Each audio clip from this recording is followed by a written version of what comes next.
आदरणीय पत्रकार बंधु, आज डोगरा सदर सभा की तरफ से फिर आपके साथ रूबरू होने का चांस मिला है।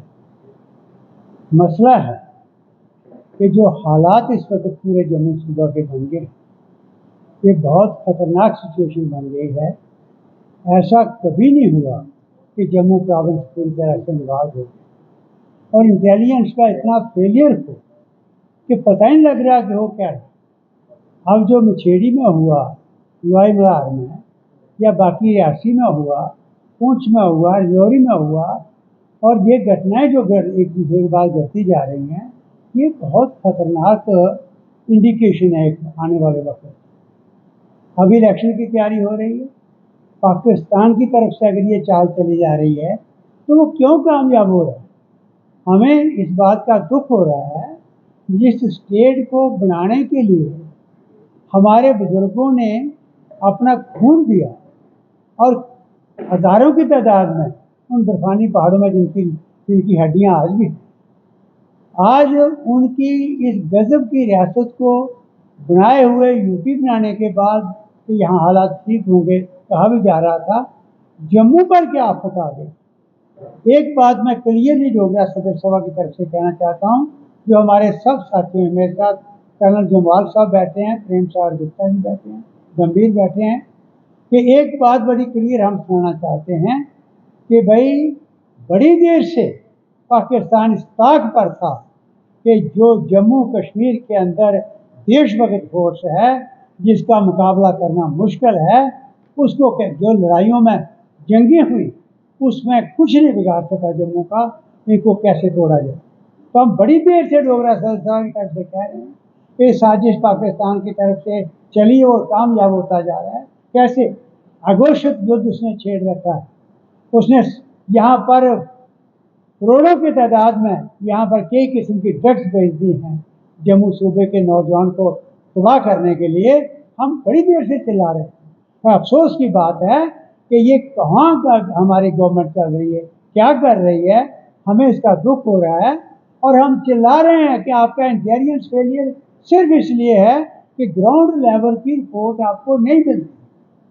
जब 96 से 97 से पहले हालात इतने दर्दनाक हो गए थे, जम्मू उस वक्त भी पीसफुल था, कश्मीर के अंदर बुरी हालत हो गई थी, तो हमने कहा था कि ग्रास रूट पर अपनी इंटेलिजेंस नेटवर्क बनाओ और उसके लिए इनके पास दो ही बड़े स्रोत। आपका इंटेलिजेंस नेटवर्क का अगर कोई स्टैंड करता है तो वो ये ग्रास रूट इंस्टीट्यूशन पर करता है, लोग उनके थ्रू खबर आपको पहुंचाते थे। ये बेचारे आर्मी के हमारे नौजवान जो हैं, ये कहाँ कहाँ से आए हुए हैं, इनको कहाँ बातचीत है। इसलिए अब देखिए जो लोई मलार में हुआ, कैसी दर्दनाक मौत हुई हमारे नौजवान, कैसे घेर के मारा उन्होंने और 3 आदमियों ने मारा। हमें अफसोस, हमें तकलीफ इस बात की हो रही है, जिन डोगरों ने 100 डोगरों ने 6000 पाकिस्तानियों को रोका कश्मीर के ऊपर, जिनको ब्रिगेडियर अहमद को सेवियर ऑफ कश्मीर कहा जाता है। अब उन पर यह कलंक लग रहा है कि भाई उनके इलाकों के अंदर आकर पाकिस्तान कामयाब हो रहा है। तो आज सभा की तरफ से हम गवर्नमेंट को ये अपील करना चाहते हैं, आंखें खोलो, अपना नेटवर्क तेज करो, और आपका नेटवर्क सिर्फ और सिर्फ ग्रास रूट पर इंफॉर्मेशन देने वाला ये ग्रास रूट इंस्टीट्यूशन है, इनको स्ट्रेंथ करने की जरूरत है। वो आपको खबरें देंगे, वो आपकी जान पर खेल जाएंगे। बीडीसी को मजबूत करो और लोगों को कॉन्फिडेंस में लो, क्योंकि जब गवर्नर रूल होता है लोग कट ऑफ हो गए होते हैं। सरकार के और लोगों के बीच की कोई कड़ी नहीं होती जो उनको जोड़ के रखे।